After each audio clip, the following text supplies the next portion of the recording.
Bonjour à toutes et à tous. On va pouvoir commencer ce webinaire qui va porter sur la gestion de risque de portefeuille financier avec des outils de matrice aléatoire. Je vous remercie d'être venu y assister aujourd'hui et je remercie également l'Institut des actuaires pour cette opportunité. En fait, il s'agissait de mon stage de Master 2 et du stage qui m'a permis de faire mon mémoire d'actuariat. Donc, il a été effectué dans la chaire d'éconophysique et de systèmes complexes, qui est donc une chaire de recherche gérée conjointement par l'École polytechnique et par une entreprise, donc le Capital Fund Management. Slide suivante, s'il vous plaît. Donc, d'abord, on va préciser un petit peu ce dont quoi on va pas, enfin, le sujet d'aujourd'hui. En fait, on va se concentrer sur l'estimation des matrices de variance-covariance de grande taille. En fait, il y a beaucoup de situations où on doit estimer de telles matrices. En particulier, quand on estime des matrices de grande taille et qu'on n'a pas beaucoup de données, il faut adopter des techniques un peu particulières. Par exemple, avoir des matrices de variance-covariance, ça peut servir pour la gestion des risques de portefeuille. Donc, ça peut aider l'investisseur de bien connaître, de mieux connaître plutôt les corrélations entre rendements d'actifs. Et ça peut aussi aider à la construction de portefeuille si on couple ça à la théorie du portefeuille optimal de Markowitz, dont on fera un rappel un petit peu après. Pour ça, je vais vous présenter trois techniques principales. Donc, le shrinkage linéaire, donc je vous expliquerai ce que c'est. C'est une technique qui est liée un peu aux matrices aléatoires, l'estimateur de Ledoux-Péché. Et ensuite, on parlera d'une autre technique qui, là, vient plutôt du monde du machine learning, qui est la cross-validation. Donc, slide suivante. Merci.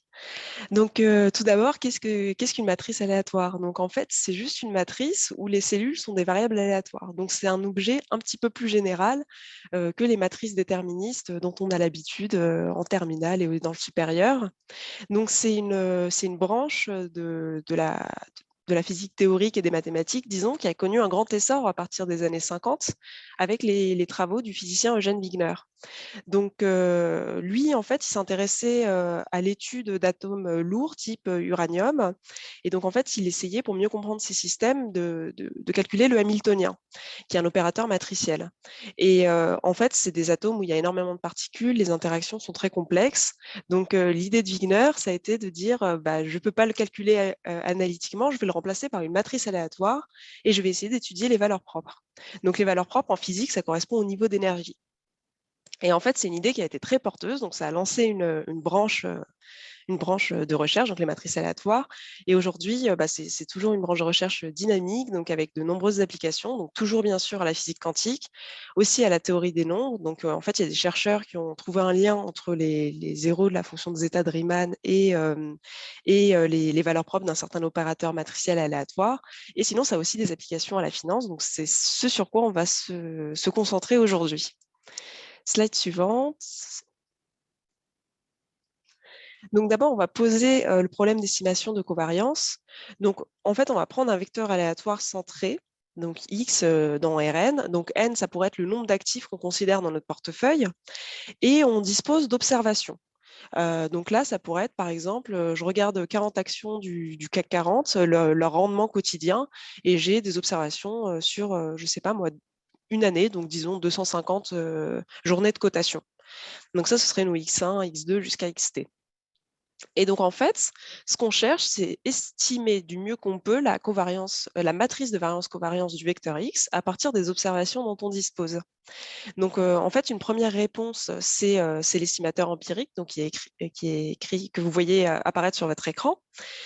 En fait, cet estimateur, il est très efficace quand on dispose d'un nombre de données très, très grand par rapport à la taille de la matrice qu'on estime. Mais dans la vraie vie, en général, c'est plutôt l'inverse qui se passe. C'est-à-dire que si, par exemple, je veux la matrice de variance-covariance des 500 actifs du S&P 500, j'ai 2500 cellules à estimer, sachant qu'une année, c'est 250 jours de cotation. C'est pas pertinent, en fait, de prendre 10 années de données, ou même 20 années de données pour faire une matrice de variance-covariance, surtout sur des données financières, qui ont des corrélations qui, a priori, dépendent du temps. En fait, l'idée de cet exposé, ça va être de vous montrer quelques techniques qui permettent de faire un peu mieux que l'estimateur empirique dans le cas de la haute dimension. Slide suivante. J'ai pas vu le passage à la slide suivante, je sais pas si ça s'est fait. Ah oui, super, merci. Donc là, en fait, l'idée de cette slide, c'était de vous montrer un peu les soucis qu'on avait avec l'estimateur empirique quand on n'a pas beaucoup de données par rapport à la taille de la matrice qu'on considère. Donc en fait, j'ai généré des données à l'aide d'une normale multivariée centrée de matrice de variance-covariance égale à l'identité de taille 500 et j'ai généré 1000 observations. Donc à partir de là, j'ai fait la matrice de variance-covariance empirique et j'ai voulu regarder son spectre. Et donc, qu'est-ce qu'on voit? On voit que le spectre, il est très différent du spectre de l'identité. Il s'est étalé à gauche comme à droite. Et donc, en fait, il est très largement bruité parce qu'on n'a pas beaucoup de données par rapport à la taille de ce qu'on est en train de regarder. Et donc, en fait, d'ailleurs, quand on cumule l'usage de l'estimateur empirique à la théorie de Markowitz, donc pour construire des portefeuilles, on se retrouve tout le temps à sous-estimer notre risque. Donc, ce qui est quand même assez grave pour un investisseur. Donc, slide suivante. Donc, ça, c'était une illustration.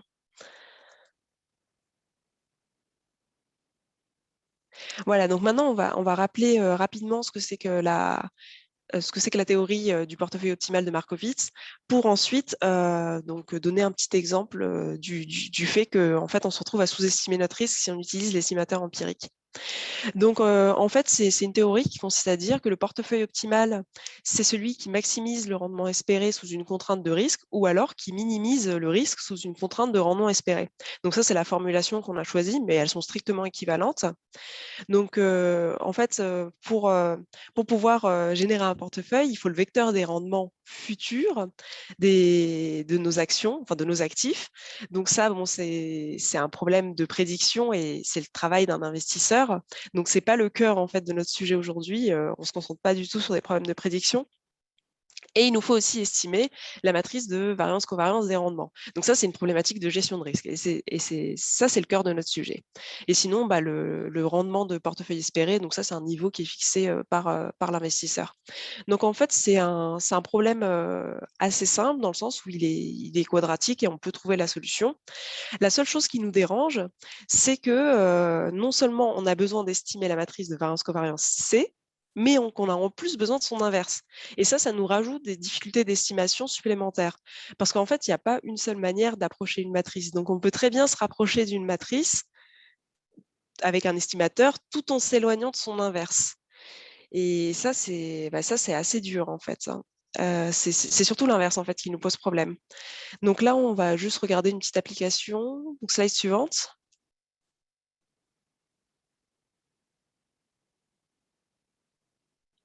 Voilà, donc là, en fait, vous avez un graphe. Donc pareil, j'ai généré des données avec loi gaussienne multivariée.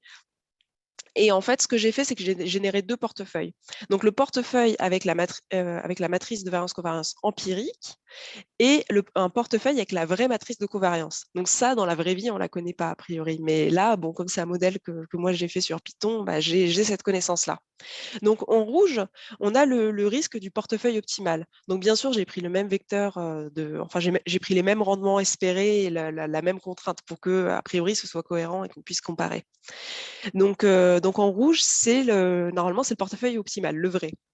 En bleu, c'est la performance qu'on croit avoir avec le portefeuille empirique. Et en vert, c'est la vraie performance, en fait, c'est le vrai risque, donc la vraie variance du portefeuille empirique.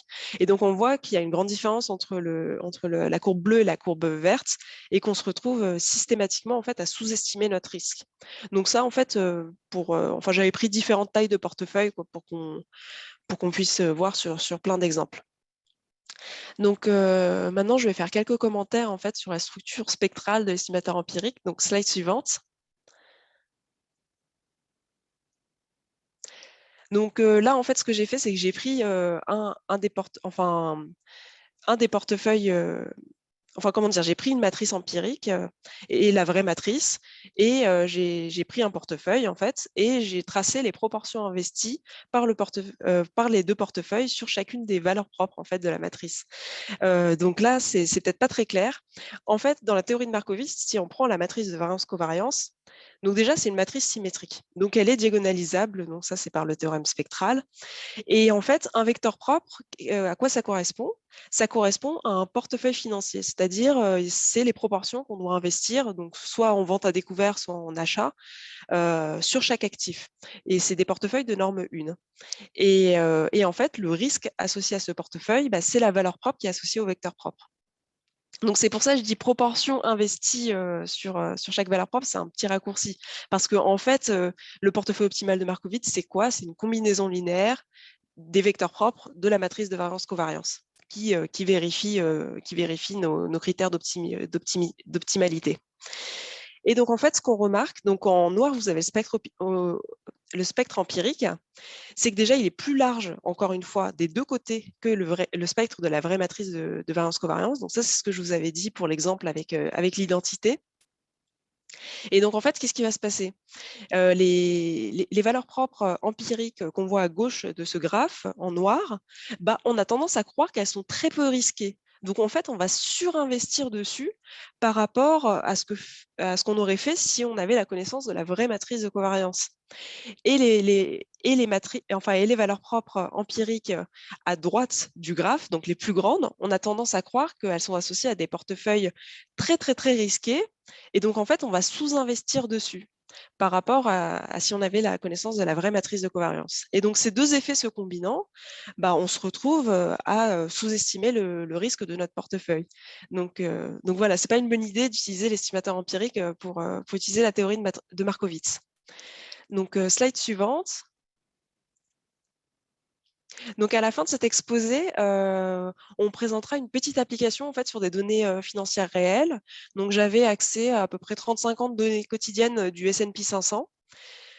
Donc, en fait, il y a à chaque fois qu'on fait une matrice de variance-covariance pour des actifs, c'est entre les rendements des actifs. Et il y a deux faits stylisés en fait, que j'aimerais que vous gardiez en tête. C'est que déjà, les rendements d'actions, de manière générale, leurs corrélations sont positives. Ça, par exemple, ce n'est pas le cas si on regarde des corrélations entre des actions et des futurs. On pourrait imaginer, je ne sais pas moi, qu'une compagnie aérienne soit corrélée négativement au prix du pétrole. Donc là, on n'est pas dans ce cas-là, on est juste sur des actions.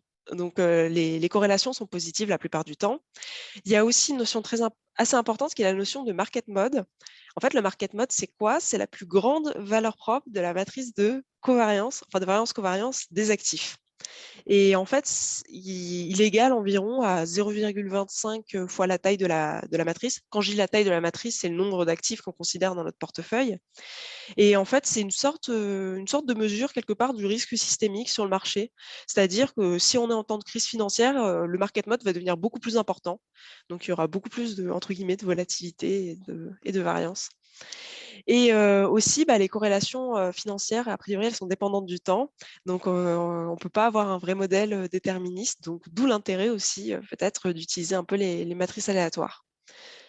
Donc, voilà, ça, ce sera pour plus tard, mais c'était histoire d'introduire un peu les données qu'on va regarder après. Donc là, on va présenter les différents estimateurs. Donc, slide suivante. Oui, donc avant en fait de commencer cette présentation, je voulais juste vous citer un résultat important de la théorie des matrices aléatoires. Donc, c'est la loi de Marchenko-Pastur. Donc, en fait, la formule, là, je l'ai affichée juste au cas où quelqu'un souhaite relire ces slides. Mais bon, c'est pas ce qui est important. Ce qu'il faut savoir, en fait, c'est que sous certaines conditions, donc sur la loi des cellules, on prend une matrice aléatoire. Enfin non, pardon. On génère des vecteurs aléatoires, on fait la matrice de variance-covariance empirique. Donc cette matrice de variance-covariance, elle est caractérisée par deux choses. Par n, sa taille, c'est-à-dire le nombre, par exemple, le nombre d'actifs du portefeuille, et t, le nombre d'observations à partir de laquelle on l'a généré. Et donc en fait, Marchenko-Pastur, ce qu'il nous dit, c'est que sous certaines conditions, on fait tendre n, donc la taille, et t, le nombre d'observations vers l'infini, de telle manière à ce que le ratio n sur t tendent vers une constante, donc Q, et ben, à ce moment-là, la densité des valeurs propres de cette matrice limite, et ben, elle est connue et elle suit la loi de Marchenko-Pastur. Donc ça, c'est assez incroyable. Enfin, c'est-à-dire, on fait tendre on part d'une matrice aléatoire, on fait tendre sa taille vers l'infini et sous certaines conditions, on connaît la loi des valeurs propres, donc d'une matrice infinie. Donc ça, c'est un résultat assez incroyable. Slide suivante. Et donc voilà, j'avais juste fait un petit graphique pour que vous puissiez voir en fait à quoi ça correspond. Et en fait, si vous vous rappelez du graphe que j'avais présenté au début, où j'avais dit voilà la densité spectrale de mon estimateur empirique, alors qu'on s'attendait à avoir quelque chose qui est proche du spectre de l'identité, bah, en fait, ça ressemblait déjà pas mal à la loi de Marchenko-Pastur, même si on n'était pas en taille infinie. Et donc, en fait, quelque part, l'idée de nos estimateurs, ça va être d'avoir quelque chose d'un peu analogue à Marchenko-Pastur, c'est-à-dire qu'on va considérer en fait que les vecteurs propres, c'est très compliqué à estimer. Donc, on va se concentrer sur l'estimation des valeurs propres et on espère en fait avoir un résultat analogue à Marchenko-Pastur en grande dimension, mais quand même en taille finie. Donc ça, c'est un peu l'état d'esprit qu'il y a derrière les estimateurs dont on va parler. Donc, slide suivante. Donc maintenant, la première technique que je vais vous présenter, c'est le shrinkage linéaire. Donc, pour ça, d'abord, on va définir la notion d'inverse Wishart. Donc, qu'est-ce que c'est une inverse Wishart? Globalement, c'est on génère des vecteurs aléatoires gaussiens, on fait une matrice empirique de covariance, donc bien sûr le vecteur centré, hein. Et donc ça, c'est une Wishart. Et ensuite, on l'inverse et ça nous donne une inverse Wishart. Et en fait, le 1 moins Q étoile, c'est juste une constante de normalisation. Parce qu'en matrice aléatoire, de manière générale, en fait, on aime bien voir une trace normalisée. Donc, trace normalisée, c'est la trace d'une matrice divisée par sa taille. On aime bien que ce soit égal à 1. Donc, c'est pour ça qu'on multiplie souvent par des constantes. Mais bon, ça n'a pas beaucoup d'importance pour aujourd'hui. Et en fait, le petit paramètre donc, en fait, il y a deux paramètres pour définir une inverse Wishart. Il y a sa taille, n, donc par exemple le nombre d'actifs qu'on considère, et p. Et p, en fait, c'est une sorte de mesure de sa variance. Donc, c'est entre 0 et 1, et plus ça s'approche de 1, plus la matrice, enfin, ces données contiennent une grande variance. Donc, slide suivante. Donc là, voilà, normalement, vous vous dites pourquoi on parle d'inverse Wishart. Enfin, c'est quand même un objet assez abstrait. Et en fait, l'intérêt de cette matrice-là, c'est que quand on a un jeu de données qui est généré avec une matrice de variance-covariance qui est inverse Wishart, en fait, on peut calculer de manière analytique l'estimateur optimal. Donc, qu'est-ce qu'on appelle l'estimateur optimal? C'est l'espérance de la matrice de variance-covariance qu'on cherche à estimer C et qu'on ne connaît pas, sachant nos observations. Donc, les observations, j'ai résumé ça dans l'estimateur empirique, en fait, grand E. D'ailleurs, l'estimateur empirique, tout au long de l'exposé, on l'appellera grand E. Et C ou sigma, ce sera la matrice de variance-covariance qu'on ne connaît pas et qu'on cherche à estimer. Et donc, en fait, le mieux qu'on puisse faire, c'est ce qu'on appelle un shrinkage linéaire. Donc, ça consiste à garder les vecteurs propres de l'estimateur empirique et à se concentrer sur les valeurs propres. Et ce qu'on fait, c'est, en fait, on part d'un constat simple qui consiste à dire, le spectre empirique, il est beaucoup plus large que le vrai spectre. Donc, je vais essayer de réduire sa taille. Et donc, pour ça, on multiplie, on fait une transformation linéaire avec un coefficient directeur qui est strictement inférieur à -1. Pas strictement inférieur à -1, strictement inférieur à 1. Donc en fait, on multiplie par quelque chose qui est entre 0 et 1, et ça va nous réduire la taille du spectre, et en fait, on va pas mal s'approcher de la vraie matrice de variance-covariance. Donc ce sera beaucoup plus efficace que d'utiliser l'estimateur empirique directement. Et à vrai dire, en fait, il y a aussi des chercheurs qui ont appliqué cet estimateur sur les données financières. Donc, en fait, c'est surtout Olivier Ledoy et Michael Wolff qui ont beaucoup travaillé dessus. Donc, c'est des chercheurs à l'université de Zurich. Et en fait, même sur les données financières, le shrinkage linéaire, c'est déjà une très bonne technique d'estimation. Donc, il suffit en fait de réussir à estimer le paramètre P. Et après, c'est bon, quoi. Il y a des techniques pour faire ça. Donc, slide suivante. Maintenant, je vais vous présenter rapidement un autre estimateur, donc qui est cette fois-ci plus technique en fait, et qui fait beaucoup plus appel à la théorie des matrices aléatoires, c'est l'estimateur de Ledoy-Péché. Donc c'est toujours un shrinkage, c'est-à-dire quelque part on va chercher à ramener les valeurs propres un peu vers leur moyenne, à retasser un peu tout ça pour réduire la taille du spectre empirique. Mais cette fois-ci c'est un shrinkage non linéaire, donc il est plus complexe en fait que ce qu'on a vu précédemment. Et donc, en fait, on fait l'hypothèse que la matrice de variance-covariance qu'on cherche à étudier, qu'elle est invariante par rotation. Et en fait, cette hypothèse, qu'est-ce qu'elle signifie? Elle signifie juste qu'en l'absence de beaucoup de connaissances, donc de beaucoup de données, en fait, c'est quasiment impossible d'estimer les vecteurs propres. Donc, on fait l'hypothèse que toutes les bases de vecteurs propres sont équiprobables. Et donc, on va garder la base empirique pour simplifier donc la base de l'estimateur empirique pour simplifier les choses. Et donc, tous nos efforts d'estimation vont se porter sur les valeurs propres. Donc déjà pour le côté historique, donc l'estimateur de Ledoy-Péché, donc qui est développé par Olivier Ledoy et Sandrine Péché, et ça date de 2011. Donc c'est quand même relativement récent. Donc voilà, donc on fait cette hypothèse d'invariance par rotation, on travaille que sur les valeurs propres. Et donc en fait, notre but, c'est de minimiser l'erreur au sens de la norme de Frobenius.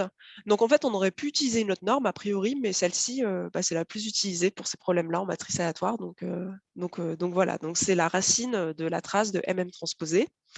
Et à partir de là, c'est assez simple en fait de définir l'estimateur, donc RIE, Rotationally Invariant Estimator. Donc en fait, ce que vous voyez là, les UK transposés, c'est les vecteurs propres empiriques, donc ça on les conserve, et on estime les valeurs propres. Donc c'est le lambda K chapeau. C'est juste les UK transposés fois sigma. Donc sigma, c'est la matrice de variance-covariance qu'on cherche à estimer, qu'on ne connaît pas, UK.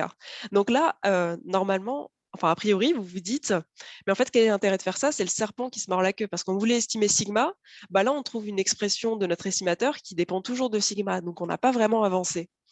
Et en fait, tout l'enjeu de cet estimateur, ça va être d'approximer la quantité UK transposée sigma UK, donc pour pouvoir en fait trouver les valeurs propres de notre estimateur. Donc slide suivante. Donc en fait, là je donne quelques détails techniques, mais l'idée c'est pas du tout de présenter la preuve. Vous pouvez la trouver donc soit l'article de Ledoy-Péché, ou soit il y a un autre chercheur, Florent Benaïs-Georges, qui a fait une preuve dans le cas gaussien, qui est un peu plus simple. Enfin, si vous voulez retrouver ces références, elles sont à la fin des slides, ou sinon dans mon mémoire d'actuariat. Et donc en fait, un outil très important pour cette preuve, c'est la transformée de Stieltjes. Donc ça, c'est un outil très courant en théorie des matrices aléatoires. Donc, c'est 1 sur n fois la somme pour k allant de 1 à n des 1 sur z moins lambda k. Donc, lambda k, c'est les valeurs propres de notre matrice, donc qui peuvent être aléatoires a priori. Hein. Et z, donc c'est un complexe. Donc, bien sûr, la transformée de Stieltjes, elle n'est pas définie sur les valeurs, enfin sur le spectre de la matrice A. Quoi. Il faut être dans C privé du spectre, bien sûr, parce qu'on ne peut pas diviser par 0 dans tous les cas. Et donc, en fait, l'intérêt de cet outil-là, c'est que déjà, il en existe une version continue aussi. On peut c'est-à-dire, en fait, c'est une fonction, quoi. Et il y a la formule d'inversion de la transformée de Stieltjes, donc qui est écrite juste en dessous de la définition, qui nous permet de lier cette transformée à la densité spectrale de la matrice qu'on étudie. Et la densité spectrale, c'est typiquement ce qu'on cherche, en fait, vu que nous, on cherche à estimer les valeurs propres. Et donc, en fait, du coup, la quantité qu'on avait avant là, sur le lambda K chapeau, on va essayer de passer par les transformées de Stieltjes pour après récupérer la densité spectrale, donc à partir de la densité spectrale de la matrice empirique, en fait. Donc, slide suivante.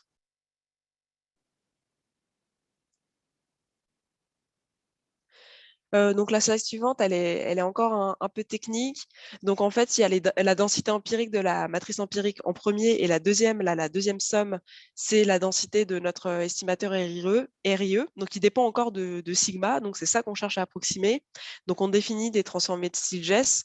Et en fait, on va utiliser cette formule d'inversion qu'on a définie avant pour pour pouvoir isoler en fait les valeurs propres qu'on cherche à estimer. Slide suivante. Donc voilà, là, on a utilisé la formule d'inversion. Donc encore slide suivante. J'ai écrit le détail, mais en fait, ce n'est pas forcément très intéressant à présenter là tout de suite. Voilà, et donc à la fin, en fait, on tombe sur cette formule-là. Petit g mu, c'est quoi? C'est la transformée de Stieltjes de la matrice empirique. Donc là, en fait, on a une estimation des valeurs propres de notre... qui vont nous permettre de construire notre estimateur. RIE qui dépend plus du tout de la matrice sigma qu'on connaît pas. C'est-à-dire, on peut le construire juste à partir de la matrice empirique des données et ça, c'est quelque chose qui peut même, s'implémenter, sur un ordinateur, sans trop de problèmes. En général, là, le état qui tend vers 0+, on prend 1 sur racine de n, donc racine de n, c'est la taille de la matrice, qu'on cherche à estimer et après, enfin, il y a beaucoup de chercheurs aussi qui ont donné plusieurs, manières, d'implémenter, notamment le Dwyer-Wolf. On peut même, bon, c'est un peu technique, mais voilà, on peut faire avec des distributions de Cauchy, des distributions de Wigner. L'idée, c'est de prendre des choses qui pourraient être plus proches, peut-être des données financières. Enfin, selon le problème qu'on étudie, on peut adapter en fait cette formule pour avoir une implémentation qui paraît plus logique par rapport aux données qu'on étudie en fait. Donc voilà, il y a plein d'options possibles, mais en tout cas, c'est pas très difficile à implémenter. Donc slide suivante. Voilà, et là, on est sur donc la dernière technique que je comptais présenter aujourd'hui, donc c'est la cross-validation. Donc là, on n'est plus sur le volet matrice aléatoire, on est sur le volet vraiment machine learning. Donc déjà, on va expliquer ce que c'est que la validation, donc avant de parler de validation croisée. Donc en fait, ça consiste à se choisir un ensemble d'optimisation, enfin on découpe notre jeu de données en un ensemble de tests et un ensemble qui va être notre ensemble d'optimisation. Donc, en fait, moi, ce que j'ai appelé Cin, c'est la matrice empirique à l'intérieur du bloc de test. Parce que in bloc, enfin, et Cout, c'est la matrice donc à l'extérieur de ce bloc-là, matrice empirique des données. Et donc, en fait, sur notre base d'optimisation, donc le grand jeu de données, on va estimer les vecteurs propres. Et sur l'ensemble de tests, on va estimer nos valeurs propres en imitant ce qu'on avait défini tout à l'heure pour l'estimateur RIE Oracle. Et après, la cross-validation, c'est juste que cette étape de validation, on va la faire sur différents blocs. C'est-à-dire que le bloc de test, on va à chaque fois le faire coulisser et on va prendre la moyenne de tout ça. Donc, a priori, nous, ce qu'on faisait, c'est qu'on prenait des blocs de test qui ne se chevauchaient pas. Donc, peut-être qu'on peut les faire se chevaucher, je ne sais pas. Donc là, en fait, c'est une technique très intéressante parce qu'elle nécessite, a priori, aucune hypothèse sur les données de départ. Alors que, par exemple, le shrinkage linéaire qu'on a présenté tout à l'heure, on faisait l'approximation que derrière nos données, il y avait une sorte de matrice de covariance inverse Wishart. Bon, c'est pas une mauvaise approximation, mais c'est quand même une approximation quand même. Enfin, c'est quand même une approximation, pardon. Et l'estimateur de Ledoux-Péché, c'est plus général, mais il y a quelques hypothèses. C'est-à-dire qu'il faut qu'il y ait quand même des moments qui existent jusqu'à un certain ordre. Et on a l'hypothèse d'invariance par rotation aussi, qui, a priori, on fait moins pour la cross-validation, même si elle est peut-être sous-jacente à la manière dont on calcule les matrices de covariance. Mais ça aussi, c'est une question à laquelle je ne sais pas répondre pour l'instant. Donc, a priori, en fait, la seule chose pour calibrer la cross-validation qui pourrait avoir une influence sur les performances de la technique, c'est le choix du nombre de blocs, le nombre de blocs test. C'est-à-dire, moi, ce que j'ai appelé grand K, c'est en fait quand on divise notre jeu de données, c'est le nombre de blocs qu'on considère. Donc après, je prends le premier bloc, ce sera mon ensemble de tests, le reste optimisation, et ensuite je prends le deuxième bloc et je continue jusqu'à avoir fait les cas estimateurs et je prends la moyenne après. Donc, slide suivante. Et donc voilà, en fait, là, ce que j'ai généré des données, pareil sur Python à partir d'une inverse Wishart. Donc, inverse Wishart, c'est la matrice de variance-covariance des données. Et ce que j'ai fait, c'est que j'ai fait tourner la cross-validation pour différentes tailles de blocs. Donc là, en fait, j'avais 400 observations pour estimer une matrice de taille 200 x 200. Et donc, en fait, on se rend compte que les performances de la technique dépendent vraiment du nombre de blocs avec lequel on découpe notre échantillon. Et en fait, il y a des nombres de blocs qui marchent mieux que d'autres. Et donc là, on s'est posé la question du nombre de blocs optimal. En fait, ça, c'est quelque chose qui, a priori, existe en cross-validation. Enfin, il y a des articles dessus et tout ça. Mais en fait, il n'y a pas de réponse arrêtée. C'est-à-dire que ça dépend du problème qu'on étudie. Et donc, pour les problèmes d'estimation de variance-covariance, c'est encore une question ouverte. Donc, moi, pendant mon stage, j'avais pensé que c'était en racine de n, c'est-à-dire que le mieux qu'on pouvait faire, c'était de choisir, la plupart du temps, racine de n comme nombre de blocs. Bon, bien sûr, quitte à prendre une partie entière, parce qu'il faut quand même prendre un nombre de blocs qui est entier. Après, mon tuteur de stage a refait des simulations et lui, il pense que ce serait peut-être plus n puissance 1 tiers. Mais enfin, ce qu'il faut retenir, c'est qu'a priori, on a un nombre de blocs optimal, déjà, il existe, qui minimise l'erreur au sens de la norme de Frobenius, et de deux, que ce serait une loi puissance de la taille de la matrice qu'on cherche à estimer. Donc pareil, ça, les lois puissance, c'est quelque chose qui revient beaucoup en finance et en économie de manière générale. Enfin, ça apparaît beaucoup dans la nature. Slide suivante. Voilà, ça c'était juste de la cross-validation. On a regardé le nombre de blocs optimal pour différentes tailles de matrices à estimer. Donc c'était juste pour voir que c'était à peu près proche de racine de n en fait. Slide suivante encore. Voilà, donc là on va passer aux applications financières. Donc j'avais les prix de clôture d'à peu près 35 ans, 36 ans, du S&P 500.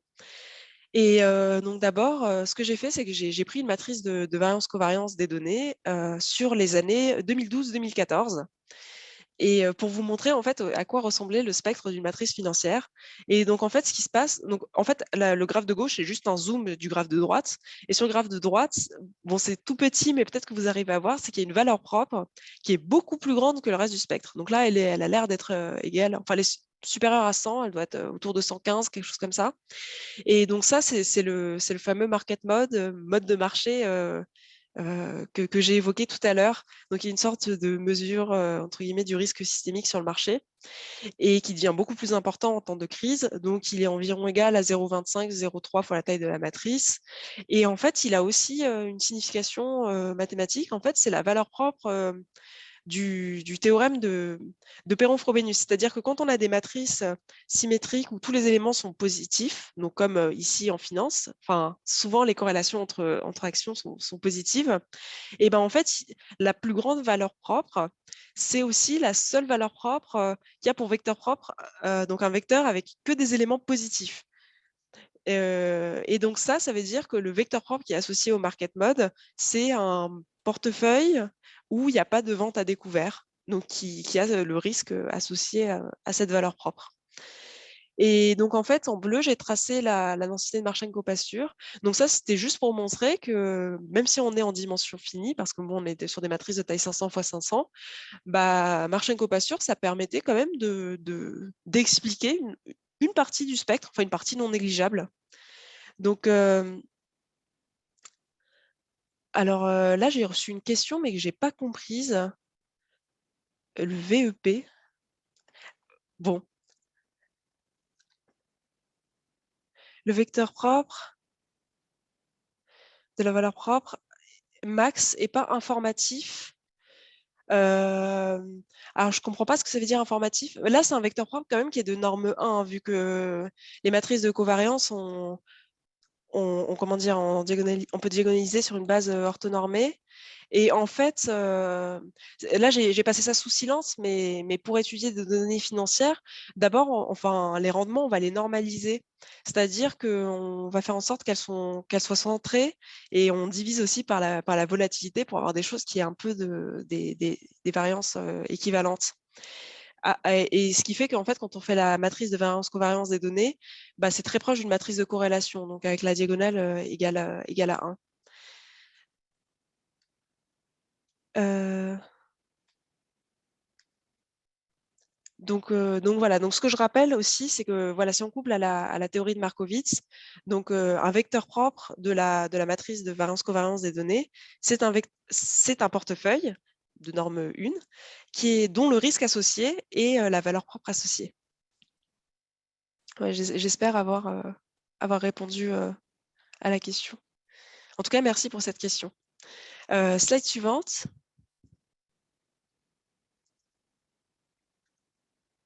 J'ai pas encore vu le changement. Ah oui, merci. Bah là, pareil, j'ai juste tracé un corrélogramme en fait des matrices de corrélation empirique des actifs toujours du S&P 500, mais sur deux périodes différentes. Donc à gauche, vous avez la période 2004-2006 qui a priori est une période boursière relativement calme, et ensuite la période 2007-2009 où on est en pleine crise et subprimes. Donc en fait, c'était juste pour illustrer le fait déjà qu'à gauche, en période normale, les les corrélations sont principalement positives entre les actions. Et à droite, en période de crise, pour illustrer le fait que quand il y a une crise, les corrélations deviennent tout de suite beaucoup plus importantes, ce qui en soi est logique parce qu'en général, il y a une forte tendance baissière qui touche tout le marché, et ça crée de la corrélation, quoi, a priori. Slide suivante. Oui, donc maintenant, en fait, ce qu'on va faire, c'est qu'on va appliquer un petit peu nos estimateurs sur des données financières du S&P 500. Donc, en fait, comme données, j'ai pris les années 2012 à 2014. Et à partir de ces 3 années, on va essayer d'estimer la matrice de corrélation réalisée sur les années 2015-2016. Et donc là, en fait, vous voyez, donc l'erreur, c'est toujours au sens de la norme de Frobenius, hein, c'est toujours la même définition. Donc, vous voyez que le meilleur estimateur qu'on ait, c'est l'oracle. Mais bon, l'oracle, il suppose la connaissance de la matrice future. Donc ça, c'est le mieux qu'on peut faire si on fait l'hypothèse d'invariance par rotation. C'est-à-dire, on se dit, les vecteurs propres, c'est compliqué, on n'y touche pas, on regarde que les valeurs propres. Et en bleu, on a l'estimateur empirique. Et ce qu'on voit en noir rouge, c'est l'estimateur de Ledoux-Péché que j'ai présenté tout à l'heure. Donc déjà, on voit qu'on fait mieux que l'estimateur empirique. Et la cross-validation, à condition de bien calibrer le nombre de blocs qu'on utilise, ça fait mieux que l'estimateur empirique et parfois même mieux que le nettoyage de Ledoux-Péché. Mais après, on s'est rendu compte en fait que c'est plus compliqué de choisir le nombre de blocs sur les données financières. C'est-à-dire que c'est plus trop racine de n, c'est plus grand. Parfois, c'est même égal au nombre d'observations. Donc ça, c'est encore une question ouverte. Enfin, il faut plus d'études sur la question. Mais donc voilà, si tant est qu'on arrive bien à calibrer la cross-validation, on peut même obtenir des résultats qui soient plus efficaces que l'estimateur de Ledoux-Péché. Mais avec quand même avec un temps de calcul beaucoup plus important. Ça, il faut quand même le préciser. Donc maintenant, on va construire des portefeuilles de Markowitz aussi avec nos estimateurs et regarder un petit peu le risque qu'ils ont réalisé sur la période suivante. Donc slide suivante. Donc là, donc on est toujours sur la même période, hein, on a les données 2012-2014 pour estimer les... donc à partir de là, on va construire des portefeuilles de Markowitz avec les différents estimateurs qu'on a définis et on va regarder leurs risques réalisés, entre guillemets, sur les années 2015-2016. Donc, je me fixe un objectif de rendement de 20%. Donc, ça, c'est peut-être pas tout à fait réaliste. Enfin, peut-être qu'il faudrait mettre plus. Je ne sais pas. Enfin, c'était juste pour l'expérience. Et donc, en fait, pour faire Markowitz, la dernière chose qui me manquait, c'était le vecteur des rendements réalisés. En fait, je dois faire une estimation de ce vecteur-là. Donc là, moi, comme j'avais accès aux données futures, donc ce que j'ai fait, c'est que j'ai pris les rendements qui ont été vraiment réalisés sur les années 2015-2016 et j'aurais rajouté un bruit gaussien en me disant que dans la vraie vie, un investisseur, bon, il peut jamais prédire à 100% ce qui va se passer dans l'avenir, mais bon, il dispose quand même d'informations, il a l'expérience de son métier. Donc, je me dis, il arrive à estimer une version un peu bruitée de ce qui va se passer plus tard, mais qui est quand même, qui contient quand même de bonnes informations. Et donc voilà, donc on va générer des portefeuilles de Markowitz avec les différents estimateurs. Donc j'ai rappelé la formule.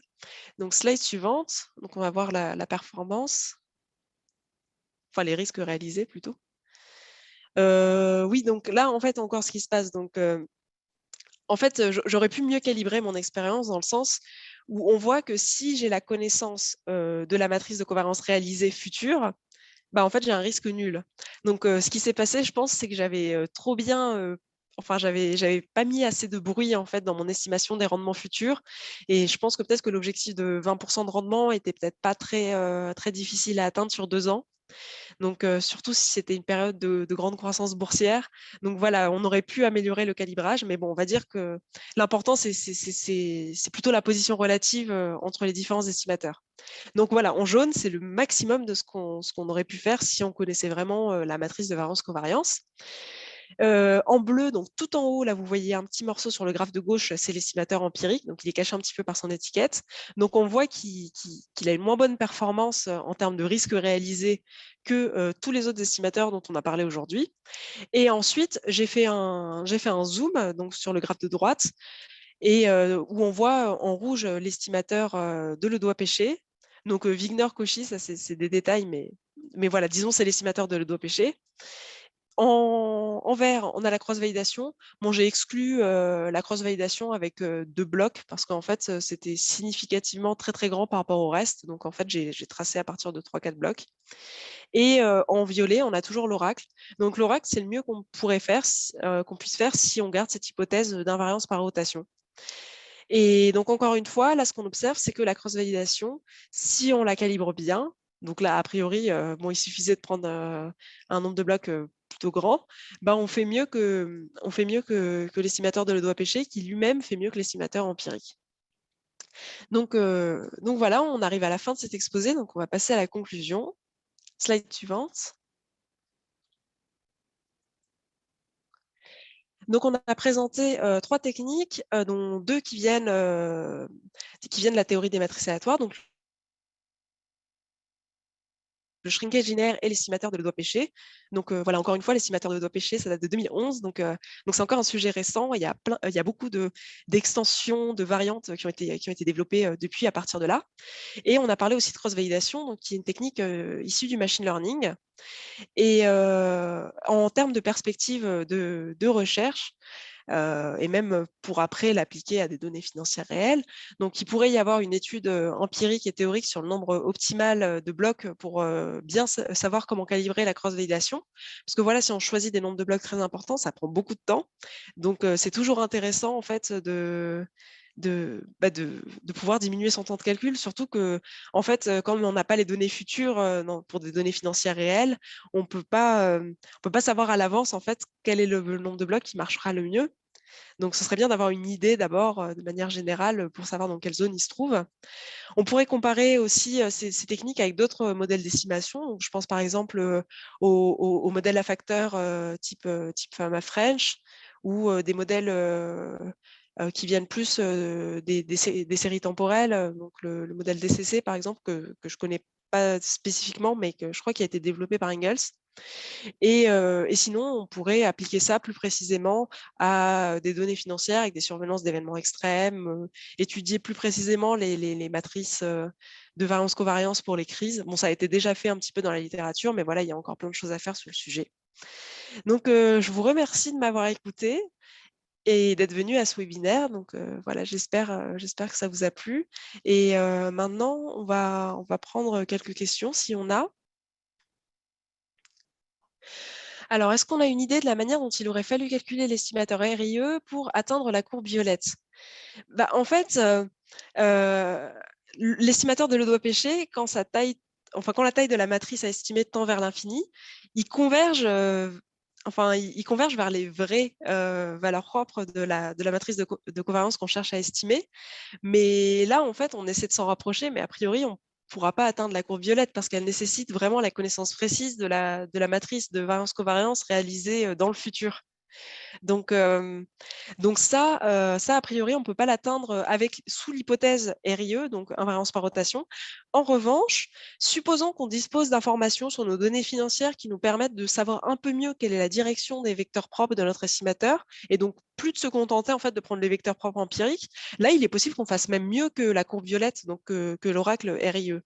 Mais ça, voilà, c'est des questions qui sont complètement ouvertes. Il n'y a pas encore vraiment de littérature sur la question. Donc voilà, la voie est ouverte. Ah oui, mais je connais la personne qui a posé la question en plus. Merci beaucoup. Alors, comme le nombre de données disponibles est limité, quelle est la précision maximale théorique atteignable? Alors, ça, je ne sais pas. Donc, déjà, elle dépend en fait de notre ratio nombre de données sur nombre d'observations qu'on a appelé Q, donc égal à N sur T. Donc ça dépend vraiment des données. Déjà, on voit moi, quand j'avais fait des expériences sur des données financières, on voit déjà une grande différence quand quand on est en crise financière ou quand on est sur une année ou 2 années où il se passe pas grand-chose. Donc, donc voilà, je ne peux pas en dire plus. C'est vraiment spécifique aux données qu'on utilise. Alors, Bonjour, est-ce que CFM utilise ces approches pour sa gestion? Alors, j'ai pas de secret, de secret professionnel sur CFM, mais en revanche, ce que je peux vous dire, bon, je pense qu'ils utilisent les matrices aléatoires, d'autant plus qu'eux, ils publient, sur l'usage des matrices aléatoires en finance depuis la fin des années 90. Donc ils sont très au fait des derniers développements. Et sinon, par rapport aux autres articles que j'ai lus, ça m'est arrivé de voir des chercheurs de BNP signer des articles ou du Crédit Suisse. Donc, je pense qu'en fait, c'est quelque chose qui est un peu nouveau encore et qui est en train d'être approprié petit à petit par l'industrie financière. Mais après, voilà, moi, je ne suis pas derrière, enfin, je suis pas dans les départements de R&D et même si je l'étais, je ne pourrais pas dévoiler tous leurs secrets, quoi. Donc, je peux pas en dire plus. Alors, est-ce qu'il y a des raisons de remettre en cause l'hypothèse d'invariance rotationnelle? A priori, a priori, en fait, cette hypothèse, elle a été prise parce qu'elle est commode, dans le sens où on a tellement peu de données que, en fait, ça nous permet de passer à un problème de taille n carré, donc la taille de la matrice, à un problème de taille n. Parce que comme on garde les vecteurs propres, on a juste n valeurs propres à estimer, et là, d'un seul coup, ça devient beaucoup plus facile. Après, est-ce qu'on peut la remettre en cause? Oui, on peut imaginer qu'un investisseur qui serait spécialiste des matrices de variance-covariance de ces données, il pourrait avoir des indices en fait sur les directions de certains vecteurs propres. Je ne sais pas, il pourrait faire peut-être que les vecteurs propres ont tendance à se ressembler selon les secteurs économiques des entreprises. Bon, j'en sais rien, mais il pourrait y avoir des choses comme ça. Et si on arrivait à rentrer ces informations dans le modèle prédictif, bah là, pourrait avoir un estimateur plus efficace que les estimateurs RIE. Mais bon, c'est très compliqué pour le coup et moi, j'ai pas lu de littérature sur le sujet, donc je ne sais pas. Alors, comment avez-vous défini la limite pour considérer qu'il y a une crise financière? J'en ai pas défini en fait. J'ai juste pris la crise des subprimes pour faire une illustration, mais sinon, non, j'ai pas défini de limite. En fait, j'ai pris les crises historiques. Mais après, bon, le market mode pourrait nous donner un indice, c'est-à-dire que quand on voit qu'il est très très grand par rapport à ce qu'on a d'habitude, c'est-à-dire 0,25, 0,3 fois la taille de la matrice, là on se dit que même s'il n'y a peut-être pas de crise financière, il y a des événements extrêmes qui sont en train de se passer. Donc il doit y avoir une raison. Alors je regarde s'il y a d'autres questions. Moi je crois que j'ai répondu à tout ce que je vois pour l'instant.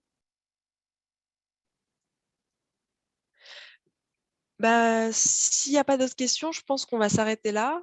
Je vous remercie beaucoup d'avoir assisté à ce webinaire. C'est un plaisir de venir présenter ce mémoire. Et voilà, j'espère que ça vous donnera envie d'en apprendre plus ou d'utiliser les matrices aléatoires.